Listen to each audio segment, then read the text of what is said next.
তো একটা জিনিস সত্যের ভাই আমাদের মনে রাখতে হবে যে আমাদের এই ব্রহ্মাণ্ডে যত কিছু কাজ হয় সব কাজ কিন্তু করে ফোর্স বা বল। এইটা আমাদের মনে রাখতে হবে। তো বল যখন কাজ করে, অর্থাৎ আমরা যখন কোনো কম্পাউন্ড, যৌগ, মৌল, তার বাইরে কত ইলেকট্রন আছে, কনফিগারেশন, এসব যখন আমরা পড়েছিলাম, যে কার্বন এক্সাইটেড স্টেটে কোথায় কোথায় সরে যায়, পি জেড এ সরে যায়, শিফট হয়, এগুলো আমরা পড়েছিলাম, মানে আমরা আলোচনা করেছিলাম আর কি। তো এবারে হচ্ছে কোনো একটা ইলেকট্রনকে নিলস বোর কিন্তু উনি কণা রূপে কল্পনা করেছিলেন।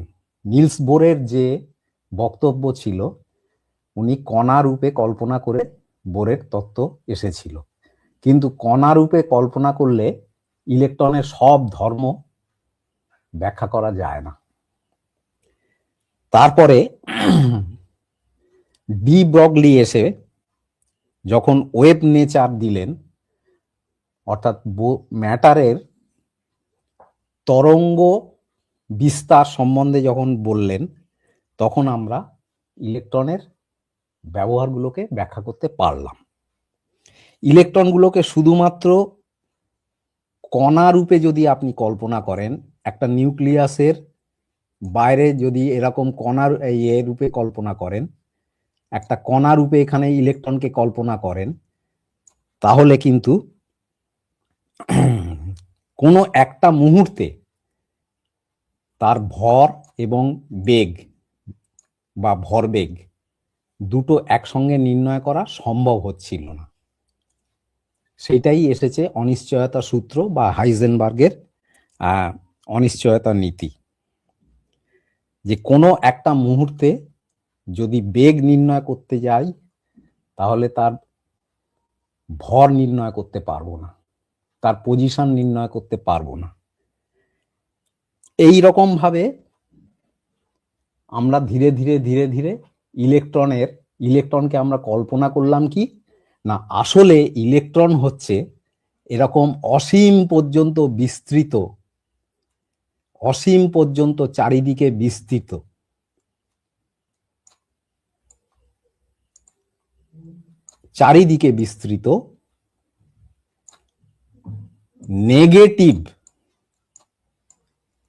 নেগেটিভ চার্জের মেঘ। এইটা হচ্ছে ইলেকট্রন। অ্যাকচুয়ালি ইলেকট্রনের আসল রূপ হচ্ছে কি না, চতুর্দিকে বিস্তৃত, যত ডাইমেনশন হতে পারে, মানে একটা বড় জোর স্ফিয়ার হতে পারে, নেগেটিভ চার্জের মেঘ, আর কিচ্ছু নয় ইলেকট্রন। হ্যাঁ, একটা ক্লাউড, মানে মেঘ বলছেন আপনি। হ্যাঁ, ক্লাউড, জি, এটা হচ্ছে ক্লাউড। এবং আমরা গাণিতিক সুবিধার জন্য এবং বিজ্ঞান পড়ার জন্য আমরা ওর সবচেয়ে সম্ভাবনাময় যে জায়গাটা, সবচেয়ে ওই মেঘের ঘনত্ব যেখানে সবচেয়ে বেশি, সেইখানে আমরা ইলেকট্রনটাকে ধরে নিয়ে আমরা যাবতীয় কিছু হিসাব করি। এইটা হচ্ছে মনে রাখতে হবে যে ইলেকট্রন মানে কোনো কণা নয়। ইলেকট্রন আসলে অসীম পর্যন্ত, একটা ইলেকট্রনই অসীম পর্যন্ত বিস্তৃত একটা নেগেটিভ বা ঋণাত্মক আধান, নেগেটিভ চার্জের মেঘ মাত্র। এবং সেটা সবচেয়ে বেশি যে ঘনত্ব যেখানে আছে সেইখানে তাকে কল্পনা করা হয়। এইটা মনে রেখে আমরা পড়াশোনাটা করব, সোজা কথা। এটা হচ্ছে একটা সীমাহীন মেঘ, আসলে ইলেকট্রন ক্লাউড, আর কিছুই নয়। সুতরাং ইলেকট্রনের প্রকৃত অবস্থান বা তার পজিশনটা কোথায় সেটা আমরা ঠিক জানি না। সেই জন্যে আমরা সবচেয়ে বেশি ঘনত্ব সেই জায়গাটাকে আমরা ধরে নিয়ে আমরা পড়াশোনাটা করব, এইটা মাথায় কিন্তু রাখতে হবে। এবারে যেটা আমাদের করতে হবে সেটা হচ্ছে, সুতরাং এই নেগেটিভ চার্জ বা আধান সে একটা বল প্রয়োগ করে এর চতুর্দিকে, ফোর্স এফ প্রয়োগ করে, যেটা আপনারা ব্যাটারিতে পেয়েছেন ইলেকট্রোমোটিভ ফোর্স। এক্ষেত্রেও কিন্তু খুব ক্ষীণ হলেও সেই ফোর্স সে প্রয়োগ করে, কারণ ফোর্স ছাড়া কোনো কাজ হয় না। শক্তি অনেকের অনেক থাকতে পারে, কিন্তু সে যতক্ষণ না কোনো একটা বিন্দুতে ফোর্স প্রয়োগ করছে, বল প্রয়োগ করছে, ততক্ষণ পর্যন্ত সে কাজ করতে পারে না। সুতরাং আমাদের জানতে হবে কি, যে মোমেন্ট অফ ফোর্স অর্থাৎ বলের ভ্রামক, বাংলায় যাকে বলা হয় বলের ভ্রামক, সেটা কি রকম না, কোনো একটা জায়গায় থেকে, কোনো একটা বিন্দু থেকে, কোনো একটা বিন্দু থেকে, মনে করুন এইখানে একটা ইলেকট্রন আছে এই জায়গাটায়, সে এখান থেকে আর দূরত্বে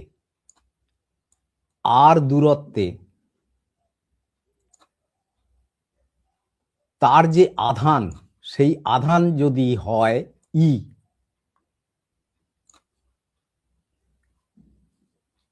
তাহলে এই ই ইন্টু আর, এইটা হচ্ছে তার বলের ভ্রামক বা মোমেন্ট এইখানটায়। এবারে যদি মনে করুন সে এরকম হয় এই জায়গাটায় কত, তাহলে আমাকে কি করতে হবে, একটা লম্ব টেনে নিতে হবে এইখানে আর দূরত্ব, সূত্রটা একই, ই ইন্টু আর,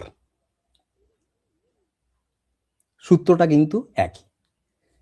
ই চার্জের জন্য আর দূরত্বে তার বলের ভ্রামক হবে ই ইন্টু আর,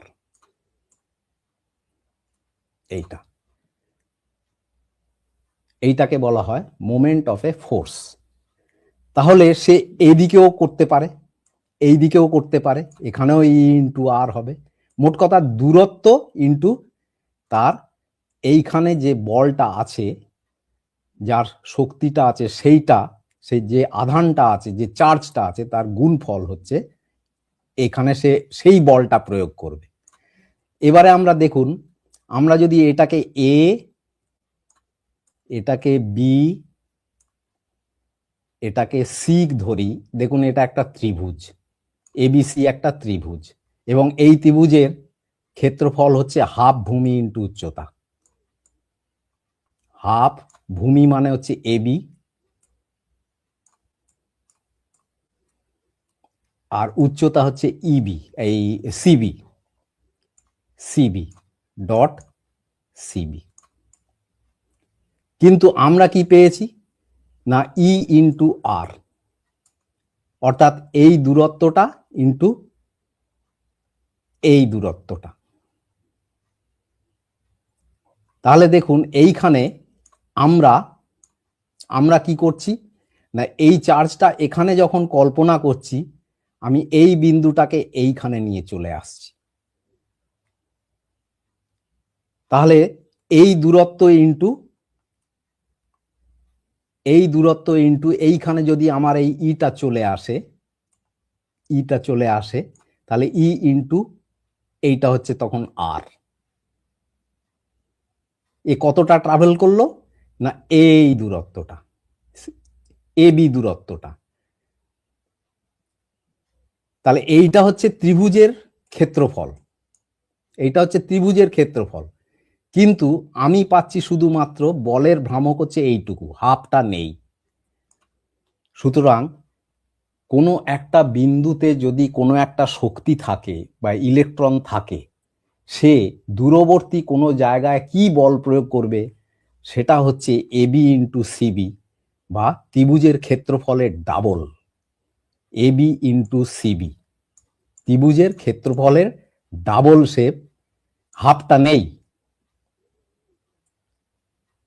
ত্রিভুজের ক্ষেত্রফলের ডাবল বল প্রয়োগ করে। অর্থাৎ বলকে দেখুন আমি ক্ষেত্রফল দিয়ে বলতে পারি, এইটা মনে রাখতে হবে। এই আচ্ছা, বলের এখানে একটা জিনিস বলি বাজবিরি ভাই। হ্যাঁ আহ, আপনি যে ভ্রামক কথাটি বলছেন, এটা আসলে টর্ক বা কোনো বস্তুর না, বল টর্কটা প্রয়োগের। অন্য জিনিস।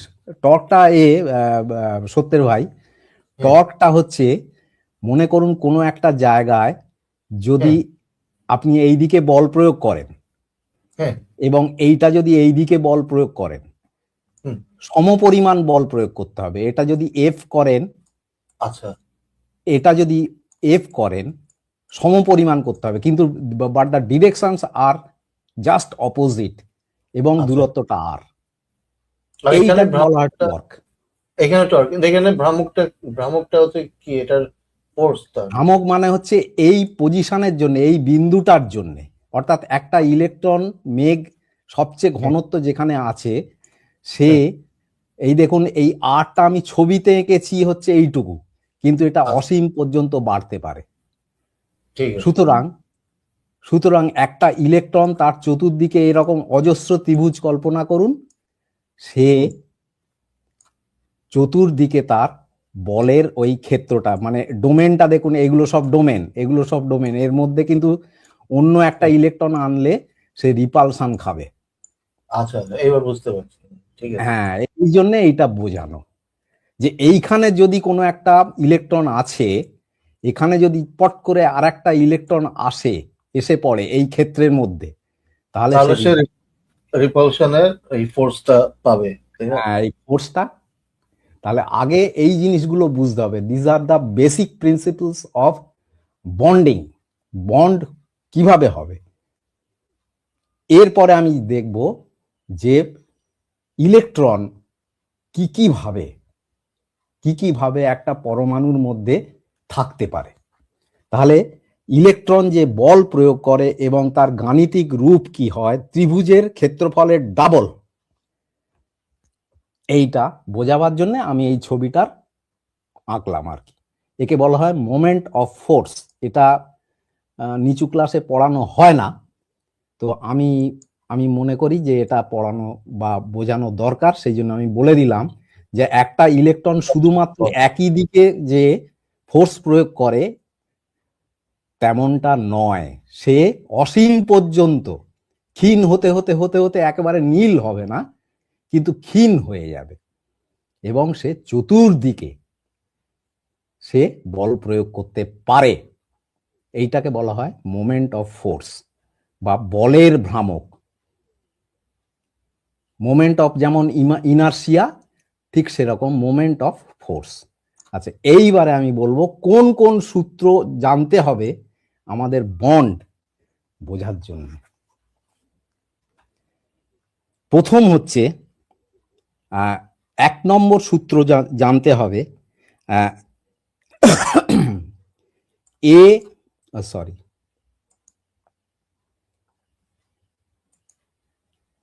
এ U F, A U F, B A U, Aufbau principle. Aufbau principle অনেক বাংলায় বইতে লেখা থাকে আব্বাউ নীতি, আসলে এটা আউপবাউ প্রিন্সিপল। তাহলে কার্বন পরমাণুর আমরা দেখেছিলাম 1s2, 2s2,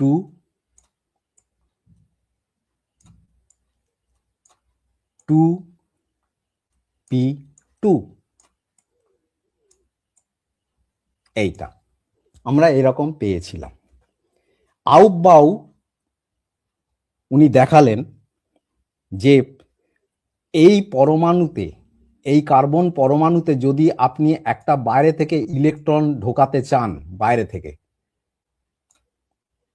একটা ইলেকট্রন যদি আনতে চান, সে সবচেয়ে কম শক্তি যেখানে, সেইখানে সে ঢুকে পড়বে, অর্থাৎ ও এইখানে ঢুকে পড়বে। বাইরে থেকে দিতে গেলে সবচেয়ে কম শক্তিমাত্রার যে অরবিট আছে সেইখানে ঢুকে পড়বে, এই 2p2 তে ঢুকে পড়বে। 2s2-তে যেতে পারবে না। সবচেয়ে দূরবর্তী হলে প্রোটনের সঙ্গে তার ইন্টারাকশনটা কম, এখানে কম শক্তি মাত্রা, এটা এইখানে ঢুকে পড়বে। এটা হচ্ছে 1 নম্বর প্রিন্সিপাল। অর্থাৎ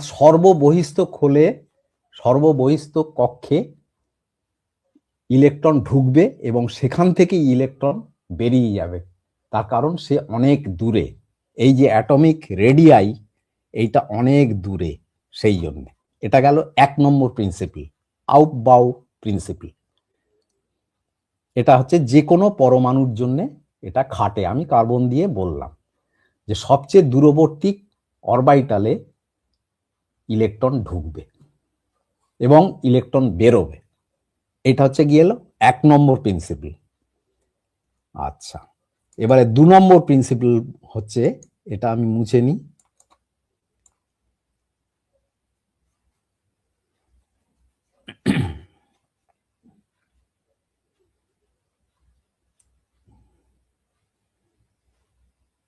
হ্যাঁ, এবারে হচ্ছে 2 নম্বর প্রিন্সিপাল হচ্ছে পাউলির এক্সক্লুশন প্রিন্সিপাল বা অপবর্জন নীতি। পাউলির অনেক বইতে পাবেন পাউলিং, বাংলায় বলে পাউলির অপবর্জন নীতি বা এক্সক্লুশন প্রিন্সিপাল, পাউলি। এই সূত্রগুলো আমাদের যারা দর্শক তারা বইতে ভালো করে পড়বেন। এগুলো না পড়লে বন্ডিং বোঝা যায় না, এবং বন্ডিং না বুঝলে কেমিস্ট্রি বোঝা যায় না। ফলে কেমিস্ট্রি লোকের কাছে না নিরস মনে হয়, তার কারণ তারা এইগুলোকে অ্যাভয়েড করে। পাউলি অর্থাৎ জিনিসটা কি বলছে না, এইটা গেল 1s, এইটা গেল 1s, এইটা গেল 2s1,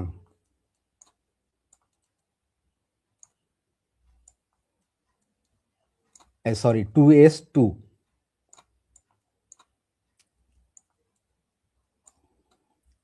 এবারে 2p2 এর 3টে xyz, এটা হচ্ছে 1s, এটা 2s,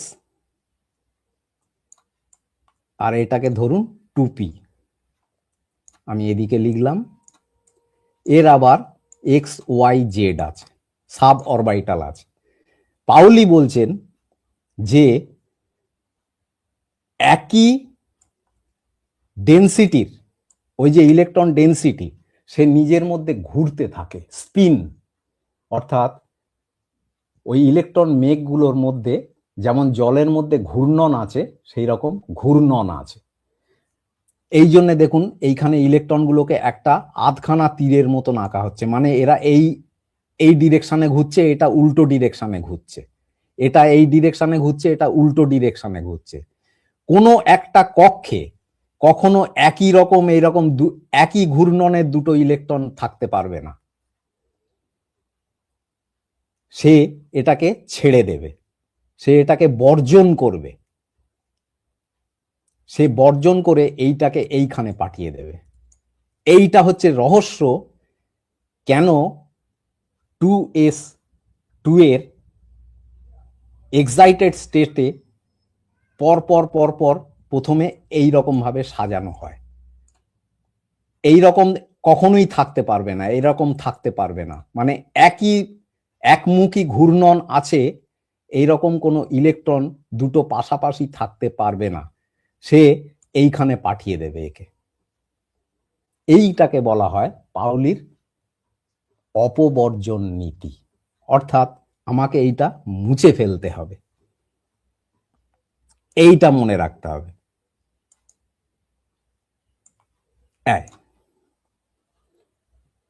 তারপরে যদি বাইরে থেকে ইলেকট্রন আসে বা কোনো কোভ্যালেন্ট বন্ড এটা ওটা তৈরি করার সময়, তাহলে যদি আমার উল্টো রকম থাকে, তবেই সে এইখানে ঢুকতে পারবে, তবেই সে এখানে ঢুকতে পারবে। অর্থাৎ একটা কোভ্যালেন্ট বন্ড তৈরি হবে। এই দেখুন এইখানে ঢুকতে পারবে, এরকম উল্টো স্পিনের এরকম কোনো ইলেকট্রন, যা তা ইলেকট্রন এলি সে কিন্তু ধরে নেবে না, সে খুঁজবে কার ইলেকট্রনটা আমার ঘূর্ণনের উল্টো দিকে ঘুরছে, তবেই সে অ্যালাও করবে, না হলে করবে না। সেই জন্যে যথেচ্ছভাবে ইলেকট্রন থাকলেই যাকে তাকে সে যৌগ গঠন করবে না। এইটা হচ্ছে পাউলির অপবর্জন নীতি। তাহলে কি পাওয়া গেল না, একই ঘূর্ণন বিশিষ্ট দুটি ইলেকট্রন কখনোই একটা কক্ষে থাকতে পারবে না বা বাইরে থেকে এসে ঢুকতেও পারবে না। এইটা হচ্ছে দ্বিতীয় নিয়ম, মনে রাখতে হবে। আচ্ছা, এইটা আমি মুছে দিয়ে এবারে পাউলি চলে গেল। আউবাউ প্রথমে বলে নিয়েছি।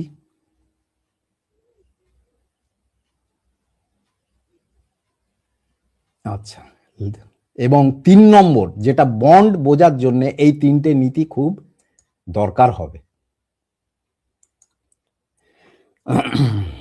এবার হচ্ছে হুন্ডের সূত্র, হুন্ডস ল। হুন্ড, HUND, এই 3টে আমাদের শ্রোতা দর্শকরা বইতে ভালো করে বিস্তারিত, আমি একদম সোজা বাংলায় বলে দিচ্ছি। এটা হচ্ছে হুন্ডস ল।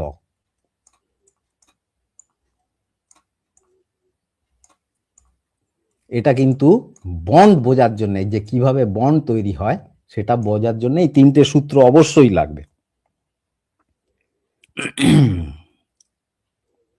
এইটা হচ্ছে গিয়ে ওই কেন 2s2 থেকে একটা ইলেকট্রন লাফিয়ে PZ এ চলে গিয়েছিল, এইটাকে ব্যাখ্যা করে এই হুন্ডের সূত্র। অর্থাৎ কি বলছে, একই শক্তি সম্পন্ন একাধিক যদি অরবিটাল খালি থাকে, একই শক্তি সম্পন্ন যদি একাধিক অরবিটাল যদি খালি থাকে, তাহলে ভিতরের কক্ষ থেকে ইলেকট্রন লাফিয়ে এইখানে চলে যেতে পারে, এখানেও চলে যেতে পারে। কারণ এই দুটোর এটা মনে করুন PX, এটা PY, এবং এইটা মনে করুন PZ, এখানে চলে যেতে পারে, যে কোনো একটায় চলে যাবে। প্রথমে PZটাও ভর্তি হতে পারে, কারণ এরা তিনজনই একই শক্তি সম্পন্ন, একই দূরত্বে, ওরা বিভিন্ন ডাইমেনশনে বিভিন্ন অ্যাঙ্গেলে ঘুরছে। আমি সেদিনকে বলেছিলাম যে জেডটা সবসময় ওপর দিকে আর XYটা এরকম, PX PYটা এরকম, জেডটা সবসময় ওপর দিকে। সেই জন্য জেড আর একটা জেডের সঙ্গে পাই বন্ড গঠন করে, কিন্তু এইগুলো করে হচ্ছে সিগমা বন্ড, এইগুলো গঠন করে হচ্ছে সিগমা বন্ড। এইটা আঁকা হয় কেন, ওই ইলেকট্রনের মেঘের এইটা, ওই যেটা আমি ত্রিভুজ এঁকে দেখিয়েছিলাম সেইটা বোঝানোর জন্য। অর্থাৎ এই ক্ষেত্রফলে ওই বলটা কাজ করছে ইলেকট্রনের। সেই জন্য আমি প্রথমে বুঝিয়ে নিয়েছিলাম মোমেন্ট অফ ফোর্স, এটা এইভাবে কাজ করে, এইভাবে। আর এইটা হচ্ছে জেডটা কাজ করে হচ্ছে এইভাবে।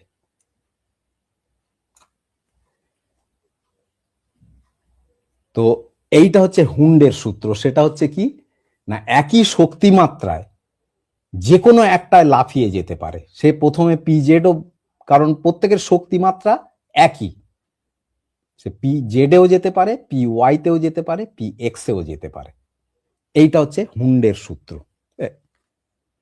সুতরাং আমাদের এই 3টে জিনিস খুব ভালো করে বুঝতে হবে। তারপরে আমরা আগের দিন আমরা আলোচনা করেছিলাম যে পাই বন্ড, সিগমা বন্ড, এগুলো আমরা আলোচনা করেছিলাম, এবং sp3 হাইব্রিডাইজেশন, এইগুলো আমরা বর্ণনা করেছিলাম।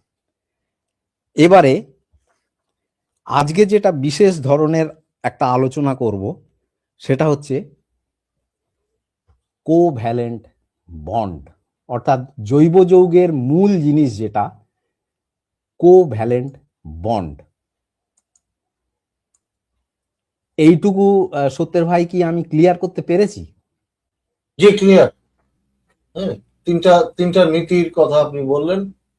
হ্যাঁ, হ্যাঁ, সেটা আমরা শিখলাম এবং আমার মনে হয় যে এই পর্যন্ত দর্শকরা ক্লিয়ার, না হলে আমরা আবারও আগামী হ্যাঁ, পর্বে আবারও রিভাইজ করব।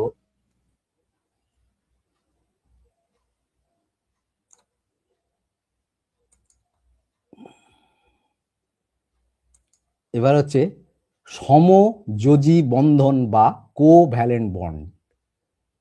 সমযোজী,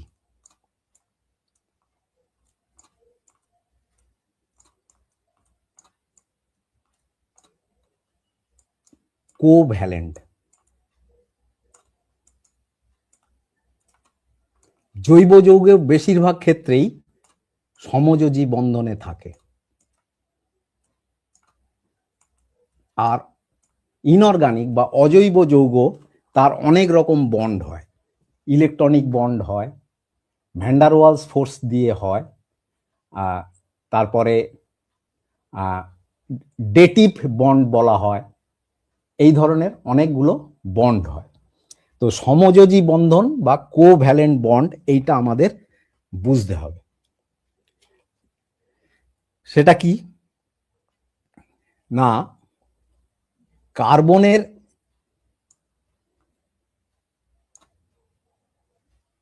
এই যে আমরা চারটে হাত আঁকি, আসলে কি হচ্ছে কার্বনের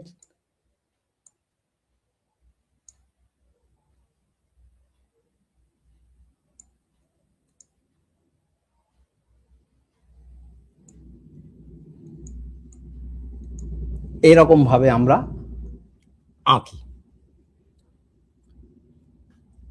মনে করুন কোনো একটা পরমাণু এ, তার এখানে একটা ইলেকট্রন আছে। এবারে আমরা পড়েছিলাম যে সর্বাধিক একটা অরবিটালে দুটো ইলেকট্রন থাকতে পারে। আর একটা পদার্থ আছে বি, যার একটা ইলেকট্রন আছে।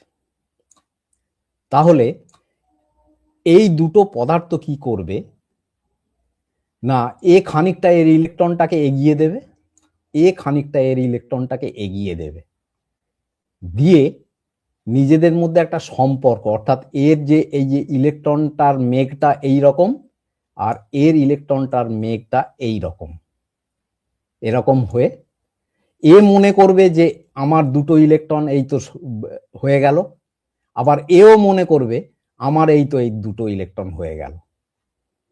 দুজনই সন্তুষ্ট হয়ে পড়বে। আচ্ছা, এখানে এ আর বি কি হাইড্রোজেন হতে পারে? যে কোনো পদার্থ হতে পারে, তাদের মধ্যে কোভ্যালেন্ট বন্ড হয়ে গেল।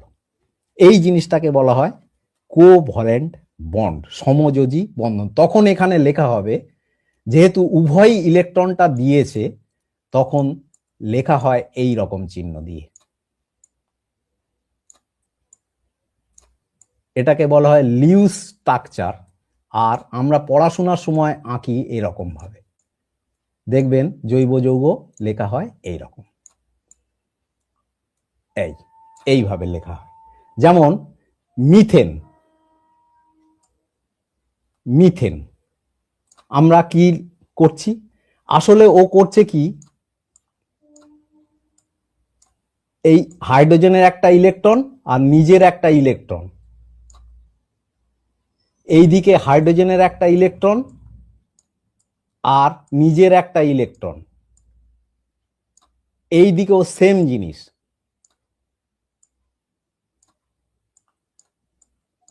এই দিকেও সেম জিনিস।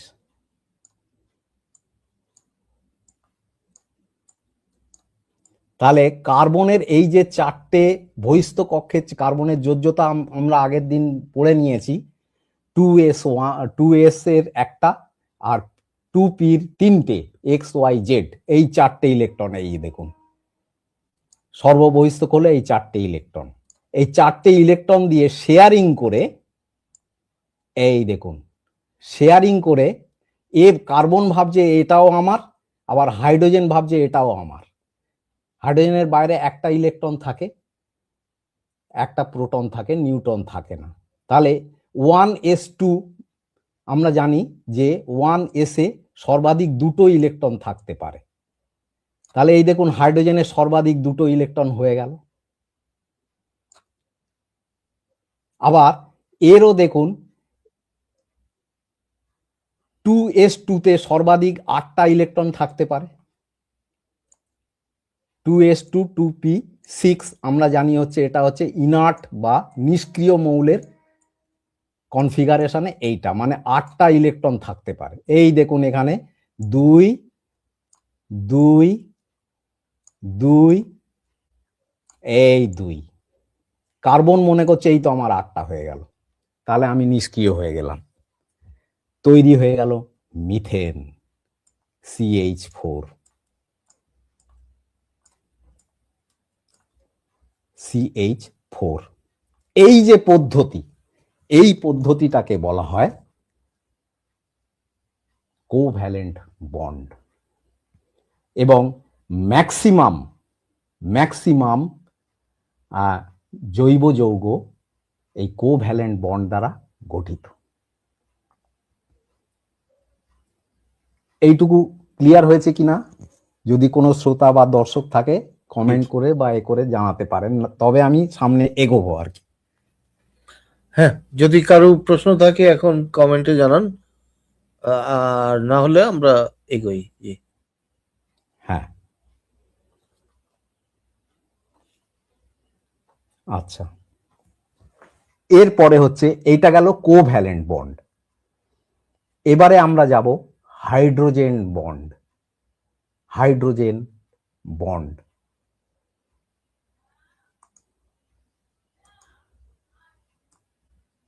এই হাইড্রোজেন বন্ডটা খুব ইন্টারেস্টিং। এইটা জানার পরে তবে বোঝা যাবে যে H2O জল কিন্তু H2S হাইড্রোজেন সালফাইড কেন গ্যাস। এই দুটো হাইড্রোজেন বন্ড এবং কোভ্যালেন্ট বন্ড এই দুটো ম্যাক্সিমাম ইউজ হয় জৈব যৌগ গঠনের ক্ষেত্রে। সুতরাং আমরা এই দুটো নিয়ে আলোচনা করে আমরা জৈব যৌগের নাম টাম এসব জায়গায় চলে যাব। খুব ইন্টারেস্টিং জিনিস ওগুলো। তাহলে একটুখানি হাইড্রোজেন বন্ডটা নিয়ে আলোচনা করি। হাইড্রোজেন বন্ড, তাহলে কোভ্যালেন্ট বন্ড বোঝা গেল কি, মূল কথা কি না, যখন দুটো পরমাণু নিজেদের সর্ববহিস্থ কক্ষের ইলেকট্রনটাকে একটু একটু বাড়িয়ে দিয়ে নিজেদের মধ্যে সম্পর্ক স্থাপন করে, কিন্তু পুরোপুরি হস্তান্তর করে না। পুরোপুরি হস্তান্তর করে না অর্থাৎ সে তার নিউক্লিয়াসে ঢুকে পড়ে না, নিউক্লিয়াসের কাছাকাছি যায় না, সর্ববহিস্থ কক্ষে একটু দূর থেকে সম্পর্ক স্থাপন করে ওই ইলেকট্রন মেঘের মাধ্যমে, ওই ফোর্সের মাধ্যমে, মোমেন্ট অফ ফোর্সের মাধ্যমে। তাকে বলা হবে গিয়ে কোভ্যালেন্ট বন্ড। এবারে হচ্ছে গিয়ে হাইড্রোজেন বন্ড, খুব গুরুত্বপূর্ণ। এইটা খুব গুরুত্বপূর্ণ। এটা ইনঅর্গানিক কেমিস্ট্রিতেও ব্যবহার হয়, আবার অ্যাজ ওয়েল অ্যাজ অর্গানিক কেমিস্ট্রিতে ব্যবহার হয়।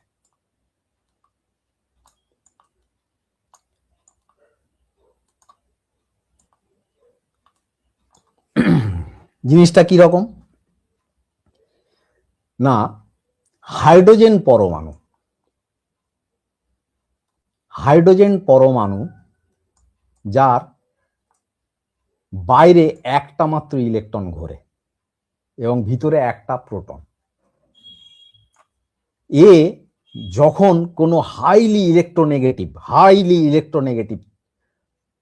মানে তড়িৎ ঋণাত্মক, খুব বেশি মাত্রার তড়িৎ ঋণাত্মক, যার তার সঙ্গে কিন্তু করবে না। কার কার সঙ্গে করবে না, কি কি সঙ্গে করতে পারে, ফ্লুরিন, অক্সিজেন, তারপরে ধরুন নাইট্রোজেন, এই ধরনের পদার্থের সঙ্গে, হাইলি ইলেকট্রোনেগেটিভ পদার্থের সঙ্গে বা পরমাণুর সঙ্গে এ একটা বিশেষ ধরনের বন্ড তৈরি করে। তখন এটাকে হাইড্রোজেন বলে। কিরকম? মনে করুন এই হাইড্রোজেন পরমাণুটার একটা ইলেকট্রন যদি কোনো ক্রমে একটা ফ্লুরিন পরমাণুর কাছাকাছি এসে যায়, তাহলে কি হবে? এ করবে কি, এর ইলেকট্রন অ্যাফিনিটি, অর্থাৎ এ সবসময় চেষ্টা করে এর সর্ববহিস্থ কক্ষে ইলেকট্রনটাকে ফুলফিল করে, মানে যতগুলো থাকার দরকার ততগুলো সাজিয়ে নিয়ে নিজে ইনার্ট বা নিষ্ক্রিয় মৌলে পরিণত হবে। এই fluorine, chlorine, bromine, oxygen, nitrogen, এদের এই প্রপার্টিটা আছে। এই প্রপার্টিটা এই ধরনের মৌলের আছে। এদের বলা হয় হাইলি ইলেকট্রোনেগেটিভ, এবং এদের ইলেকট্রন অ্যাফিনিটিও বেশি, অর্থাৎ ইলেকট্রন প্রীতিটাও বেশি। নিজে ঋণাত্মক, কিন্তু সেই ঋণাত্মকটা সম্পৃক্ত নয়, অর্থাৎ আরো দুটো চারটে হলে সে নিষ্ক্রিয় হয়ে যেতে পারে। সুতরাং সে সব সময় কোথায় কোথায় ইলেকট্রন পাওয়া যায় সে খুঁজতে থাকে। এবারে সে করে কি, এই হাইড্রোজেনের ইলেকট্রনটাকে সাট করে টেনে নেবে নিজের দিকে। ফলে তার সর্ববহিস্থ কক্ষে একটা ইলেকট্রন বেড়ে গেল, তার সক্রিয়তা একটু কমে গেল। এই যে জিনিসটা এর ফলে কি হলো দেখুন, হাইড্রোজেন ছিল একটা প্রোটন আর একটা ইলেকট্রন মিলিয়ে ছিল, এর ইলেকট্রনটা এ ছিনিয়ে নেওয়ার ফলে এর মধ্যে কি হলো না, শুধু প্রোটনটা রয়ে গেল, অর্থাৎ এ পজিটিভ, একটা ডেল্টা পজিটিভ একটা আধানে পরিণত হলো। বড় মজার জিনিস। আর এ খানিকটা নিষ্ক্রিয়তার দিকে এগিয়ে গেল। তাহলে এই হাইড্রোজেন পরমাণুটা সে আবার যদি আরেকটা কোনো নেগেটিভ, ইলেকট্রোনেগেটিভ মৌলকে পেয়ে যায়, পরমাণুকে পেয়ে যায়, সে চেষ্টা করবে কি, এর কাছ থেকে আবার একটা ইলেকট্রন ছিনিয়ে নেওয়ার চেষ্টা করবে। তখন এদের মধ্যে আবার একটা বন্ড তৈরি হবে, সেই বন্ডকে এরকম ডটেড লাইন দ্বারা আঁকা হয়। এইটাকে বলা হয় হাইড্রোজেন বন্ড। তাহলে কি হলো না, হাইড্রোজেন পরমাণু যখন হাইলি কোনো নেগেটিভ কোনো মৌলের কাছাকাছি এসে পড়ে, তখন সেই হাইলি ইলেকট্রোনেগেটিভ পরমাণুটা হাইড্রোজেনের ইলেকট্রনটাকে ছিনিয়ে নিয়ে তাকে ডেল্টা পজিটিভ বা একটা পজিটিভ আয়নে পরিণত করে, এবং সে খুব সক্রিয়, ওই হাইড্রোজেন খুব সক্রিয় হয়ে ওঠে। দেখুন এর মধ্যে একটা পজিটিভ তড়িৎ আধান বা ইলেকট্রোপজিটিভ একটা চার্জ গঠিত হয়েছে। সে তখন আর একটা অন্য পদার্থের মৌলের পরমাণুর সঙ্গে সে একটা বন্ড তৈরি করে।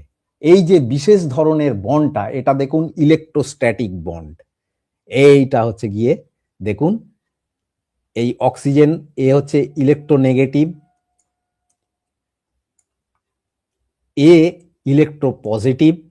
ডিউ টু, কেন ইলেকট্রোপজিটিভ হয়েছিল? Because of the attraction of fluorine, তার ইলেকট্রন হারিয়ে ফেলেছে, ফলে অ্যাজ এ রেজাল্ট সে কি হয়ে গেছে, ইলেকট্রোপজিটিভ হয়ে গেছে। তখন সে যদি আরেকটা ইলেকট্রোনেগেটিভ বস্তু পায়, তার মধ্যে কুলম্বস ল অনুযায়ী, অর্থাৎ এইটা হচ্ছে গিয়ে ইলেকট্রন বন্ড তৈরি হচ্ছে। সুতরাং হাইড্রোজেন বন্ড হচ্ছে একটা electrostatic bond by means of Coulomb's law. এইটা হচ্ছে খুব মজার, যে কোভ্যালেন্ট বন্ড আপনি পেয়েছিলেন দুজনেই, এও পরমাণু ইলেকট্রনকে এগিয়ে দিয়েছে, এও এগিয়ে দিয়েছে আর বিও এগিয়ে দিয়েছে, দিয়ে নিজেরা শেয়ার করছে বাট ট্রান্সফার করছে না, শুধুমাত্র একটু করে এগিয়ে দিচ্ছে। তখন আমরা এইভাবে লিখছি, দুজনের ইলেকট্রন শেয়ারিং হয়ে আছে, সমদূরত্ব, এই জন্য লিখছি অনুপাত চিহ্নের মতন। কিন্তু এর মধ্যে একটা কুলম্বস ফোর্স অনুযায়ী F equal to Q1 by Q2 by d square, এই ফর্মুলা অনুযায়ী তাদের মধ্যে একটা ইলেকট্রোস্ট্যাটিক বন্ড তৈরি হচ্ছে। এই বন্ডটাকে বলা হয় হাইড্রোজেন বন্ড, এবং তাকে এই ডটের চিহ্ন দ্বারা লেখা হয়। সুতরাং যে বন্ডের শক্তি ইলেকট্রোস্ট্যাটিক, সে অনেক বেশি শক্তিশালী দেন কোভ্যালেন্ট বন্ড, কারণ এখানে পুরোপুরি শেয়ারিং হয় না, আর এখানে বৈদ্যুতিক একটা শক্তি কাজ করছে কুলম্বস লয়ের। এইটা হচ্ছে হাইড্রোজেন বন্ড। কিরকম না, আমি জল দিয়ে এঁকে দেখাচ্ছি। মনে করুন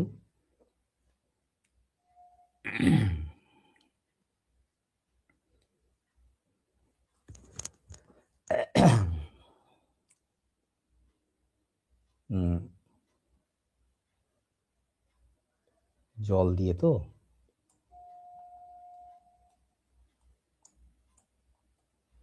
এইচ, এইটা ও, এই জলের সঙ্গে একটা দেখুন কোভ্যালেন্ট বন্ড। তাহলে আমি এটাকে কিভাবে আঁকবো না, এইটাকে আমি আঁকবো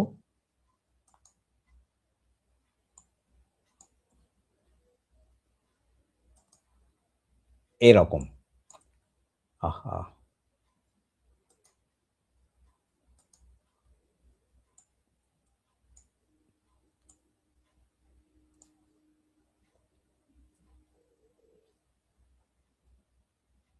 এটা হচ্ছে কোভ্যালেন্ট বন্ড।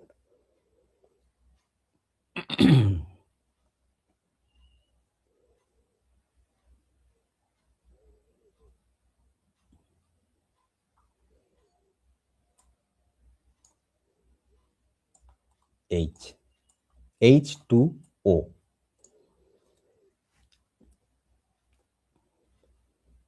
এবারে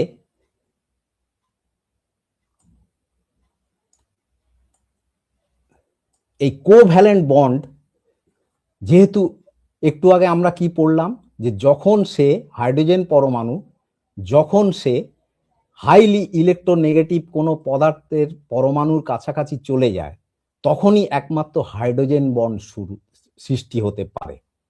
তাহলে এই হাইড্রোজেন পরমাণু দেখুন এই অক্সিজেনের কাছাকাছি চলে এসেছে, তার একটা পরমাণু দিয়ে সে একটা কোভ্যালেন্ট বন্ড তৈরি করেছে।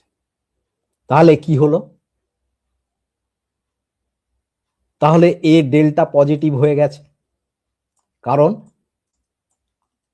এ করবে কি, এই ইলেকট্রনটাকে খুব কাছাকাছি টেনে নেবে, খুব কাছাকাছি টেনে নেবে। তাহলে আমি কোভ্যালেন্ট বন্ড কিভাবে আঁকবো না, এইভাবে, এইভাবে আঁকলাম, আর একটা আঁকলাম এইভাবে, এই H2O,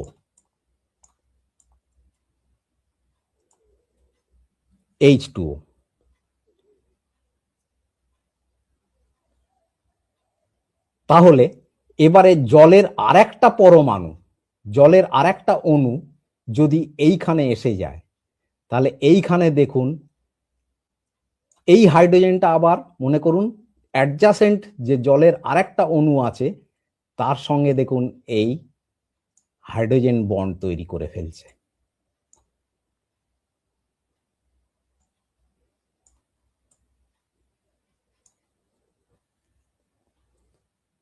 তাহলে জলের একটা অণু, এই অণুটা যখন কোভ্যালেন্ট বন্ড করে দুটো হাইড্রোজেনকে ধরছে, তখন এই হাইড্রোজেনটা দেখুন পজিটিভ হয়ে যাচ্ছে। পজিটিভ হয়ে যাচ্ছে কেন না, ওই ইলেকট্রনটাকে এ টেনে নিচ্ছে। একটু আগে আমি এইখানে দেখিয়েছিলাম যে হাইলি ইলেকট্রোনেগেটিভ কোনো পদার্থের দিকে গেলে সে সরাসরি ইলেকট্রনটাকে নিজের দিকে টানার চেষ্টা করে, তেমনি অক্সিজেনও চেষ্টা করবে এর ইলেকট্রনটাকে নিজের দিকে টানার। সুতরাং এ হয়ে যাবে পজিটিভ, ডেল্টা পজিটিভ। এ করবে কি, এই ডেল্টা পজিটিভ এই অক্সিজেনটার, এটা তো একটা একটা দুটো খরচ হয়েছে, আরো এর এখানে 6টা ইলেকট্রন আছে, আরো এর 6টা ইলেকট্রন আছে, সেই ইলেকট্রনের সঙ্গে এ করবে কি, কুলম্বস ল এর যে একটু আগে বোঝাচ্ছিলাম, সেই কুলম্বস ল এর একটা ইলেকট্রোস্ট্যাটিক একটা ফোর্স ক্রিয়া করবে। তখন এই দেখুন এই অক্সিজেনের সঙ্গে এর একটা হাইড্রোজেন বন্ড তৈরি হবে। এই যে এইটা হয়েছে কোভ্যালেন্ট বন্ড। কিন্তু কোভ্যালেন্ট বন্ড হওয়ার জন্য এই হাইড্রোজেনটাও কিন্তু আবার ডেল্টা পজিটিভ হয়ে যাবে, সে আবার পাশের একটা অক্সিজেনকে ধরবে, পাশের অক্সিজেন, পাশের অণুর অক্সিজেনটাকে ধরবে। এরকম ভাবে জলের অণু ক্রমশ বৃহৎ হতে থাকবে, জলের অণু বৃহৎ হতে থাকবে, এবং যত ঠান্ডা হবে এই ইলেকট্রনিক এই যে বন্ডটা, এই যে হাইড্রোজেন বন্ডটা, এই হাইড্রোজেন বন্ডের শক্তি খুব প্রবল, সে তখন বরফে পরিণত হবে। সুতরাং জল বিভিন্ন কারণে ডিউ টু হাইড্রোজেন বন্ড সে কখনো তরল, কখনো বরফ বা কঠিন, আবার কখনো সে গ্যাসীয়, শুধুমাত্র এই হাইড্রোজেন বন্ডটার জন্য। এদের মধ্যে জলের অণুগুলোর মধ্যে মধ্যে হাইড্রোজেন বন্ড আছে।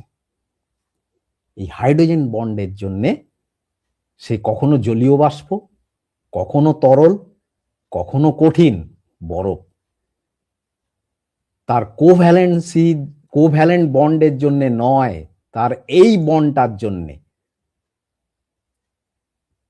পাশের অণুর হাইড্রোজেনের সঙ্গে অক্সিজেনের যে অন্য একটা অণুর অক্সিজেনের যে সম্পর্ক, এইটা হচ্ছে একটা জল অণু, এইটা আরেকটা অণু, এইটা আরেকটা অণু। তাহলে পাশের অণুর অক্সিজেনের সঙ্গে আগের অণুর হাইড্রোজেনের মধ্যে যে স্ট্যাটিক্যাল ইলেকট্রিসিটির যে বন্ড তৈরি হয়, সেটাই হচ্ছে হাইড্রোজেন বন্ড।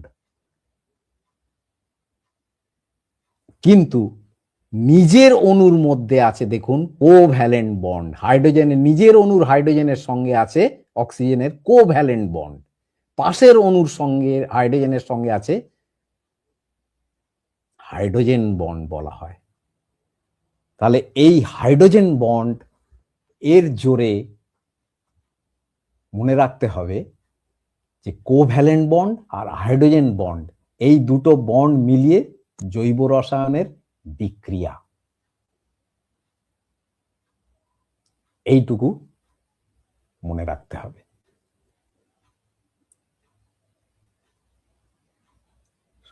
সত্যের ভাই, আমি কি ক্লিয়ার করতে পেরেছি? জি, একদম পরিষ্কার।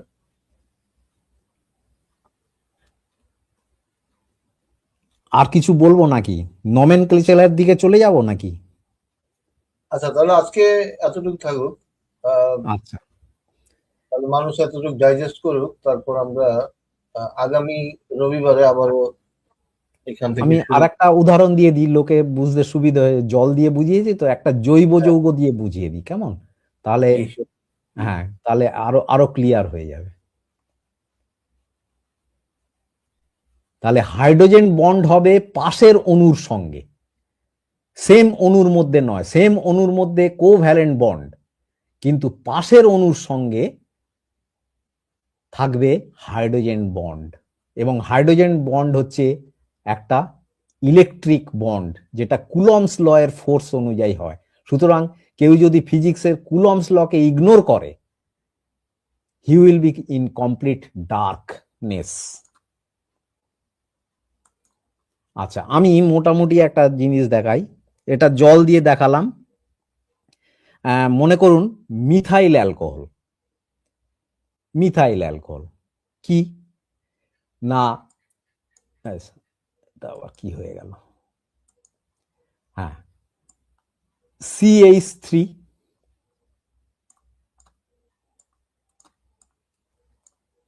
CH3, covalent bond O, covalent bond H, CH3OH, methyl alcohol. পাশে আর একটা ধরুন মিথাইল অ্যালকোহল অণু আছে, কি রকম, এইদিকে আঁকবো CH3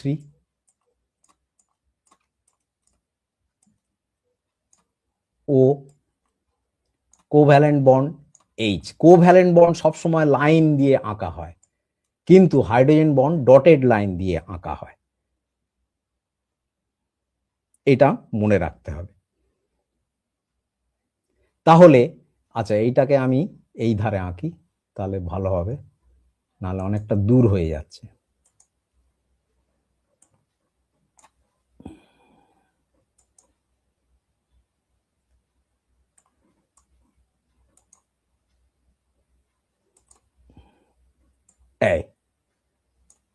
এই দেখুন, এই দেখুন CH3OH, মিথাইল অ্যালকোহল, এটাও মিথাইল অ্যালকোহল। তাহলে এই অক্সিজেনটার সঙ্গে দেখুন একটা কোভ্যালেন্ট এই তৈরি হয়ে যাচ্ছে, হাইড্রোজেন বন্ড তৈরি হয়ে যাচ্ছে। তাহলে এইভাবে অসীম সংখ্যক হতে পারে। তাহলে এই যে বন্ডটা, এই বন্ডটায় এটা হচ্ছে ডেল্টা পজিটিভ এবং এটা হচ্ছে ডেল্টা নেগেটিভ। এর মধ্যে কুলম্বস ল অনুযায়ী Q1 Q2 by d square, এই ফর্মুলা অনুযায়ী এখানে একটা ফোর্স কাজ করে, যেটা আমি প্রথমেই বুঝিয়ে নিয়েছিলাম। মোমেন্ট অফ ফোর্সের মধ্যে পড়ে গিয়ে এর মধ্যে একটা ইলেকট্রনিক সম্পর্ক তৈরি হয়, একটা ফোর্স কাজ করে। এই ফোর্সটার নামই হচ্ছে হাইড্রোজেন বন্ড। এরকম পর পর এঁকে যাওয়া যাবে। আবার এই এই অক্সিজেনটার সঙ্গে আর একটা অণুর হতে পারে, এই অক্সিজেনটার সঙ্গে আর একটা অণুর হতে পারে। এইখানে একটা হাইড্রোজেন, ও CH3। তাহলে এইভাবে একটা বাল্ক, একটা বেশি পরিমাণ মিথাইল অ্যালকোহল পরিমাণে ভিতরে কিন্তু এই জিনিসটা থাকে, ভিতরে কিন্তু এই রকম থাকে। এইটা মনে রাখতে হবে।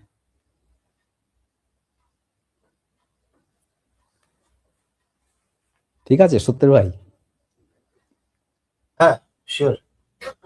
আচ্ছা জি, ঠিক আছে। তো আচ্ছা, তাহলে এটা আমি সরিয়ে ফেলছি। আচ্ছা, তাহলে মাসবিরি আজকে এই পর্যন্ত আপনি দেখালেন। আগামীতে এর পরবর্তী আমরা কেমিস্ট্রি শিখবো, অত্যন্ত গুরুত্বপূর্ণ বিষয়গুলি, বন্ড তৈরি এবং বন্ড কেন তৈরি হয়, কেন তরল থাকে, কেন সলিড থাকে। আমরা যেদিকে এগোচ্ছি সেটা হচ্ছে আমরা ডিএনএ আরএনএ এর স্ট্রাকচারটা বোঝার চেষ্টা করছি। আমাদের উদ্দেশ্য হচ্ছে এই যে ডিএনএ এবং আরএনএ স্ট্রাকচার, এর মধ্যে আপনি কার্বন বন্ড দেখতে পাচ্ছেন, এখানে NH2, হাইড্রোজেন, নাইট্রোজেন, অক্সিজেনের আমরা বিভিন্ন রকম বন্ড দেখতে পাই। এবং ডিএনএ একটু আগে আমি যেভাবে আমাদের শরীরে যে জিনিসগুলি আছে, লিপিডস, এরপর নিউক্লিক অ্যাসিড, কার্বোহাইড্রেট, প্রোটিন সবকিছু অ্যাকচুয়ালি কার্বনের সাথে বিভিন্ন জিনিসের বন্ড। তো এই কারণেই আমরা আগে বন্ডের রীতি এবং কেন এইগুলি তৈরি হচ্ছে কার্বনের, বিশেষ করে কার্বন দিয়ে আমরা কথা বলছিলাম যে এইগুলি সবই তৈরি করে কার্বন। এগুলি বাজবেরি ভাই দেখিয়েছেন যে কি কি স্ট্রাকচার তৈরি হয় কার্বনের সাথে হাইড্রোজেন, নাইট্রোজেন, অক্সিজেন মিলে। তো আমরা ওইদিকে যাচ্ছি, আমরা ডিএনএ এর স্ট্রাকচার নিয়ে কথা বলবো পরবর্তীতে, এবং আমরা ওইদিকে এগোচ্ছি। তার আগে যে বিষয়গুলি জানার দরকার গুরুত্বপূর্ণ, যেগুলি বাজবেরি ভাই বললেন আজকে, ওইটা আমরা আবারও হয়তো আরেকবার রিভাইজ করে নিব যাতে আপনাদের ঠিক মতো ডাইজেস্ট হয়। আর আমরা আবারও কথা বলবো। আমরা ওইদিকেই যাচ্ছি যে কিভাবে একটি কোষ, তার মধ্যে আরএনএ, ডিএনএ চেইন তৈরি হচ্ছে।